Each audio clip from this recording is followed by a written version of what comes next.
Teresa Loizaga sinisisi ang sarili, sa nangyari sa anak niyang si Diego Loizaga. Parang mga eksena sa teleserye at pelikula, ang ilang pinagdaanang pagsubok sa buhay ng mag-inang Teresa Loizaga at Diego Loizaga. Ito yung mga panahong nalulong sa paggamit ng bawal na gamot ang hunk actor, at ang pagpasok niya sa rehabilitation center para magpagamot.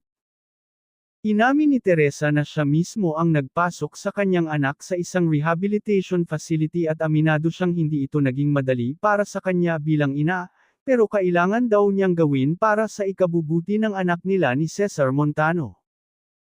Ayon sa biteranang aktres, may mga pagkakataong sinisisi niya ang sarili sa nangyari kay Diego, dahil alam niyang napakarami rin niyang pagkukulang sa aktor bilang nanay.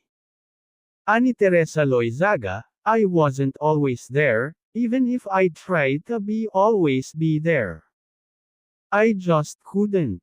Somebody had to work. Somebody had to put food in the table. Somebody had to put a roof over their heads. Somebody had to put them to school. And please, I am not saying this na I'm degrading other people. Wala akong pinupuntiryang mga wala doon. Yun ang sitwasyon namin so I dealt with it, the best way I could." Ang pahayag ni Teresa sa panayam ng Fast Talk with Boy Abunda. Nagpaalam daw muna siya kay Diego bago siya nagpa-interview kay Tito Boy. "I think what the people do not know is I put him to rehab. I put him to rehab. There's a part of me that died, but I wanted my son to live, so I had to put him to rehab." Lahad ng aktres na nangyari raw noong 2018. Nagalit daw si Diego nang dalhin niya sa rehab pero naintindihan daw niya ang aktor sa naramdaman nito, he wasn't himself.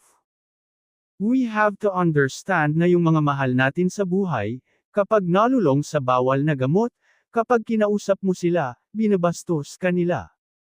Hindi sila yun. Yun yung gamot. Nung nawala lahat yun, bumalik yung anak ko." Then, naintindihan niya, masayang pagbabahagi pa ni Teresa. Matagal-tagal din daw silang hindi nagkita na mag-ina habang nasa rehab ang aktor, pero ang hindi rin niya alam, bumibisita ako parati sa kanya, kahit na bawal kaming magkita. Abot langit ang pasasalamat ni Teresa ngayon sa Diyos, dahil talagang dinigig daw ang mga dasal niya. You know what? Prayers, and never-ending prayers and pasasalamat talaga. Doon ako kumapit. Grabe. Kung wala yun, baka ako din, nasa loob. And there are days, iniisip ko, kailangan ko rin yatang pumasok para matuto rin. Ang hirap, pero look. There's so much to be thankful for. Every day, you learn something. Every day is a struggle. But there's also a reason to be thankful and rejoice. To celebrate and be grateful. It's a new life, lahad pa ng celebrity mom.